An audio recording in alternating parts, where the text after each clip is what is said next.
Él es doctor en psicología, psicoanalista también, licenciado en la Universidad de Buenos Aires. Y habitualmente yo les leo muchos materiales que llegan o a través de la Tecla Ñ o a través de Topía.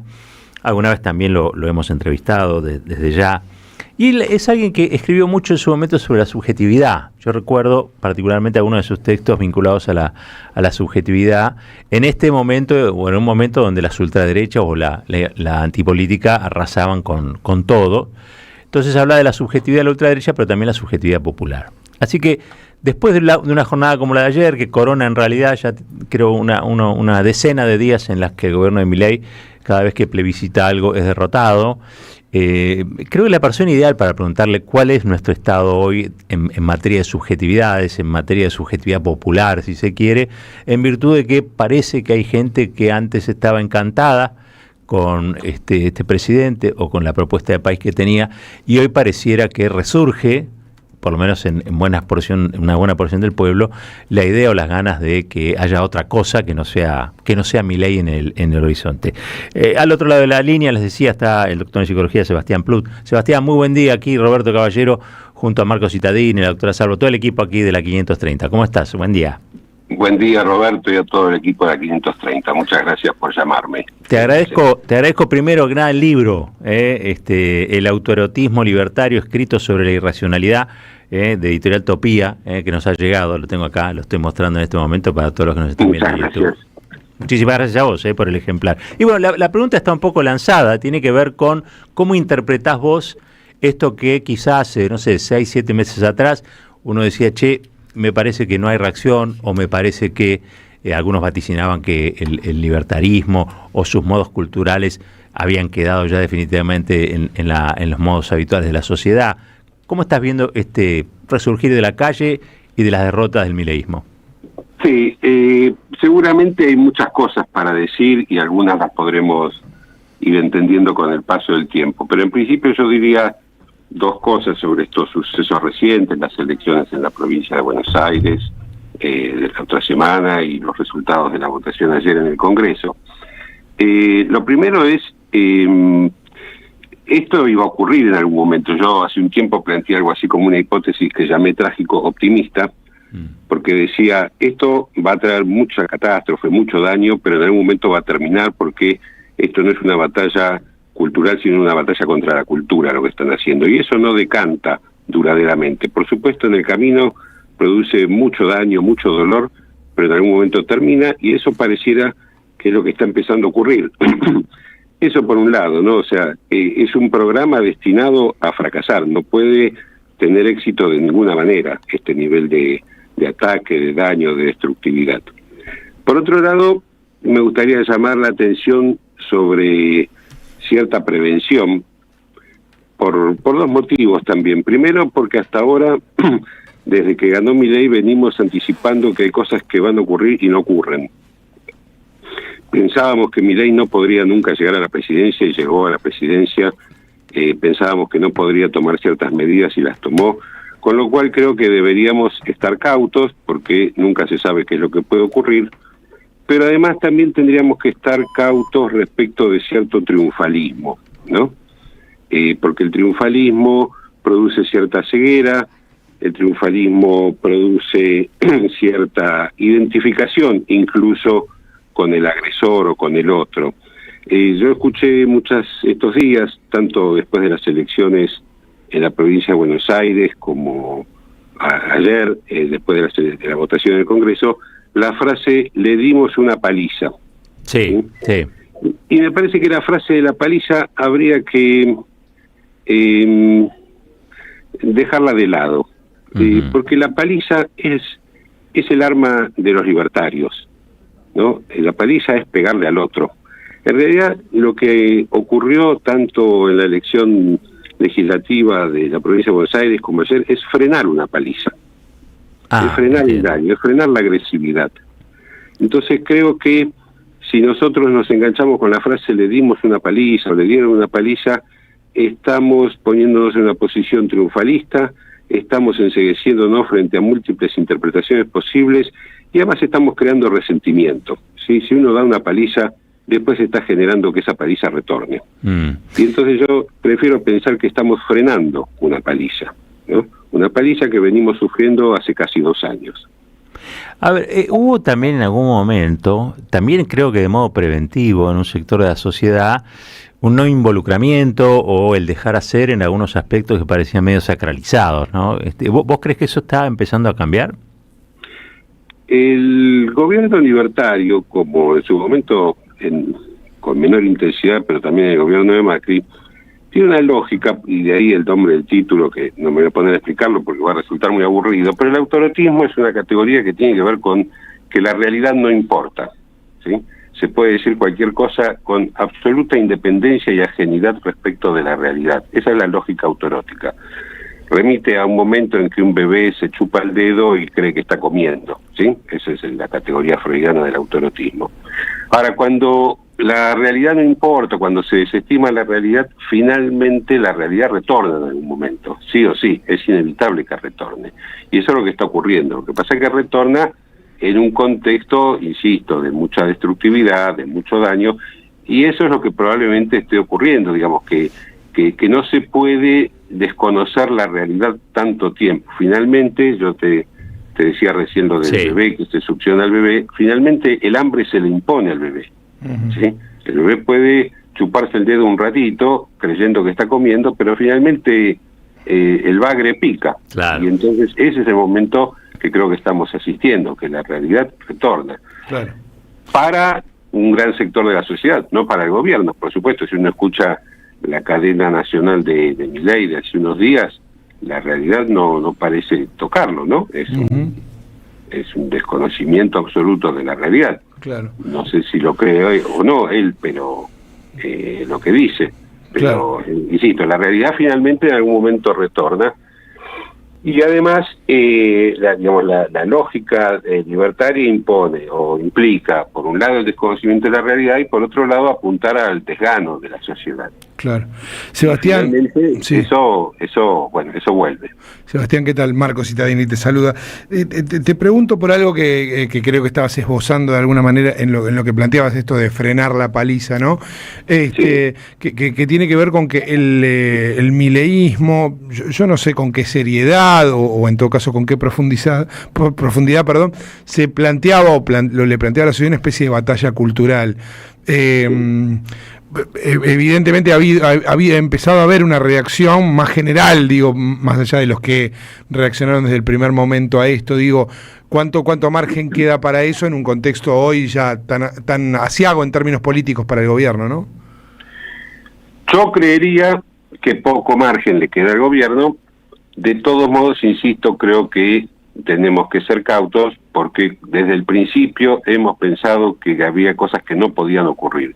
Y este gobierno se caracteriza por instalar cosas que van por fuera de la lógica, por fuera de la racionalidad. Por eso también el subtítulo del libro es escrito sobre la irracionalidad. Porque hay que pensar que durante un tiempo funcionó la categoría de la irracionalidad. Pensemos lo siguiente, hablando de la cadena reciente de Milei. Tanto los funcionarios como sus seguidores, los trolls, los tuiteros, se le han pasado defendiendo que el Estado no tiene que hacer obra pública. ¿Sí? Y han insultado a todos los que defienden la obra pública. El otro día Milei propuso hacer obra pública y todos salieron a aplaudirlo, los tuiteros, los seguidores de Milei, porque iba a hacer obra pública. Claro. Sí. Entonces tenemos una doble irracionalidad. Por un lado, eso va a ser falso, o es falso, no va a haber obra pública de parte del gobierno de Milei, y además es absolutamente contradictorio con sus propios enunciados. Entonces, la irracionalidad se caracteriza por enunciados que contradicen la realidad y que además se contradicen entre sí. Y vuelvo a algo que planteé antes, por eso yo hablo de una batalla contra la cultura, que es lo que desarrolla este gobierno, y no una batalla cultural. Lo cual tiene de bueno que eso no puede decantar en la sociedad. El otro día también creo que, de algún modo combina con lo que estás planteando, porque también en ese discurso insultó menos. O sea, no necesitó, por lo menos, o pareció no necesitar lo que habitualmente era el agravio, el insulto, la violencia, digamos, ¿no? Descargar violencia sobre los otros. Y también lo saludaban y festejaban. Por eso los que le habían permitido o le permitieron gobernar hasta ahora, ¿no? Sí, yo no sé si decir que no necesitó insultar o necesitó no insultar. Está bien, sí. Y vaya a saber uno, porque uno no está en la mente de este hombre, qué esfuerzos tuvo que hacer para no insultar. De todos modos hay distintas maneras de insultar, porque hay insultos a la inteligencia también, ¿no?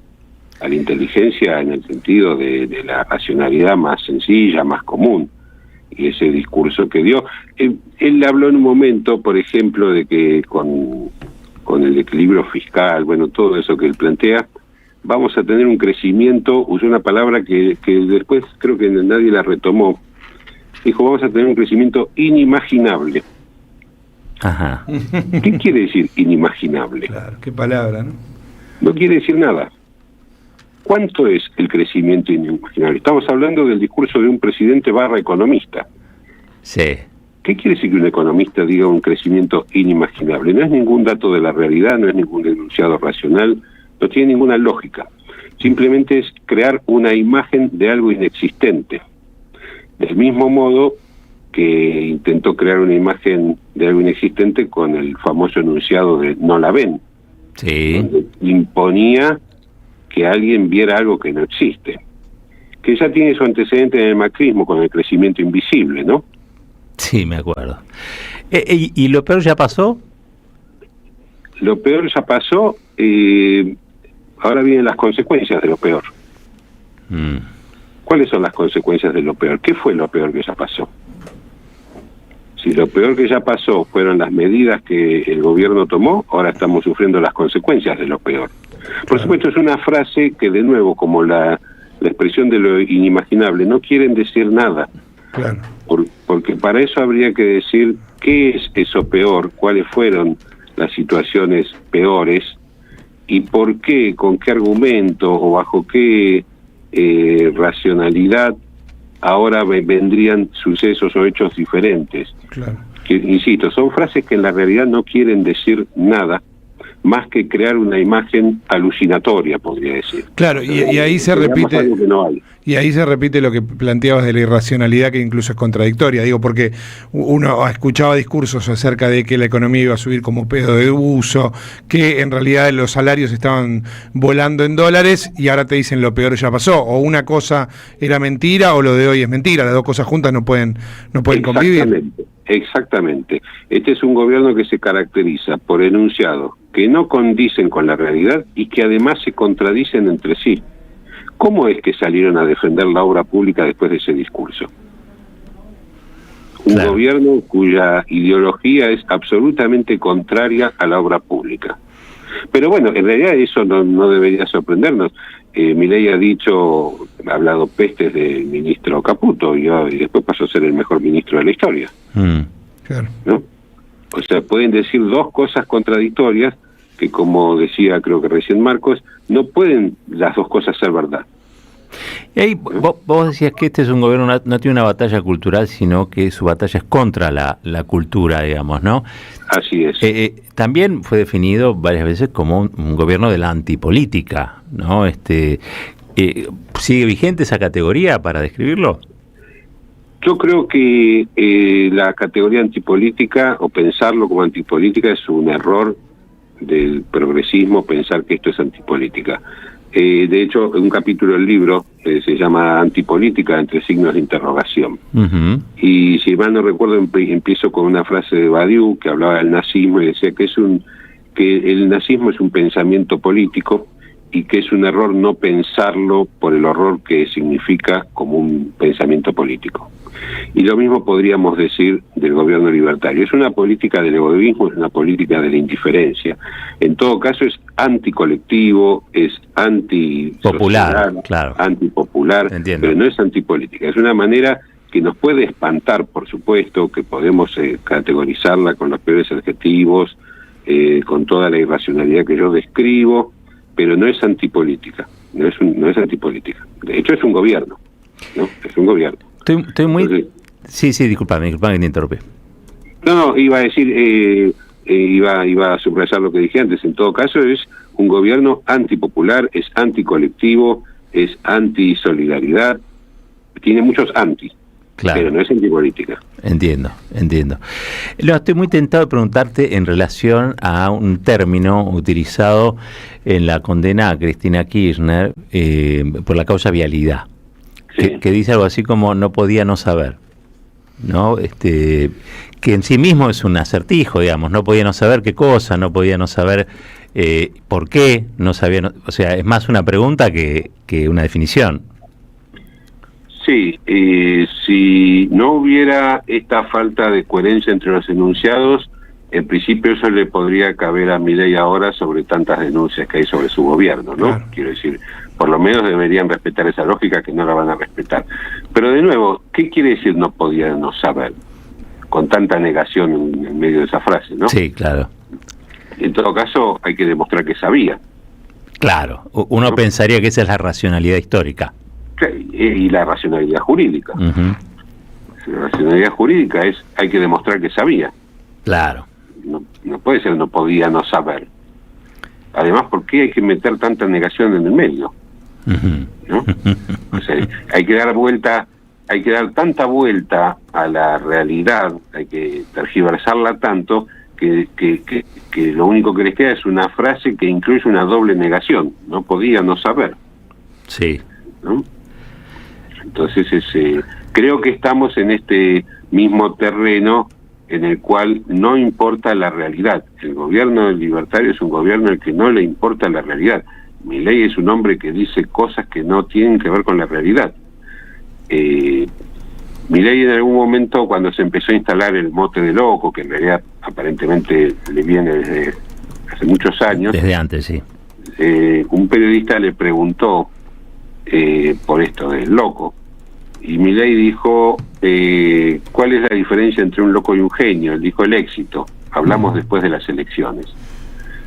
Entonces, para Milei, los triunfos o las derrotas, lo que se juega en eso, es la definición entre si está loco o es un genio. Por eso no puede aceptar la realidad, porque se juega esa diferencia entre el loco y el genio. Por supuesto, el loco y el genio entendido a su manera, idiosincrática de él, ¿no? Por supuesto. Sí, claro. ¿No? Sí, pero eso es lo que se le juega, que es si está o no desconectado de la realidad. Uh-huh. Sebastián, la verdad nos has regalado unos minutos que han sido de mucha reflexión para las cosas que nos suceden y para los hechos que están ocurriendo. Nosotros le damos generalmente un abordaje noticioso, indagar en profundidad es cosa de psicólogos o psicoanalistas, en este caso. Y te agradecemos mucho, porque a través del lenguaje hemos descubierto, facetas de lo que ocurre que quizás no teníamos tan presente. Gracias nuevamente por tu libro, el autoerotismo libertario, escrito sobre la irracionalidad, y le agradecemos también a Ediciones Topía, que nos ha enviado el ejemplar. Y gracias también por estos minutos.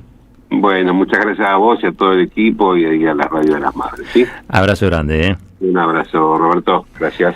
Hablábamos con Sebastián Plut, psicólogo. Sí. El libro lo voy a mostrar nuevamente para que lo vean y lo identifiquen en las librerías. Si van a la Aleph, seguramente lo van a tener cerquita de la puerta, ¿sí? En lo que es la mesa de exhibición principal. Se llama El autoerotismo libertario, escrito sobre la irracionalidad. Y es un pasaje por varios momentos de este tiempo de irracionalidad, abordados con la profundidad, ¿no?, que nos daba recién. Y está bueno eso, que fue muy al principio, para que no nos olvidemos, lo subrayo, esto de no le dimos una paliza, la paliza se la estaban dando ellos al pueblo argentino y lo que hicimos fue frenarlo. Frenar la paliza. Me parece que es interesante, ¿no? Sí. Para no usar las palabras del que te está maltratando. Bueno, y lo de la antipolítica, que no es la antipolítica, sino es una política contra, ¿no? Contra. Sí. Y algunas cosas más, ¿no? Y la denegación de justicia en una frase, ¿no? La de Cristina. No podía no saber 2 veces no. Bueno, es una denegación de justicia, por eso quizá. Pero bueno, para esto creo que sirven también en estos momentos donde se produjo algo tan importante como 2 reveses para el gobierno, o mejor dicho, 2 triunfos o 2 victorias populares después de padecer tanto. Paramos un poco la pelota y pensamos, ¿saben qué? en este programa y en esta radio. Pensar prohibido no está. 32 minutitos pasaron de las 8, vamos a una tanda, ya regresamos. Somos Radio AM 500.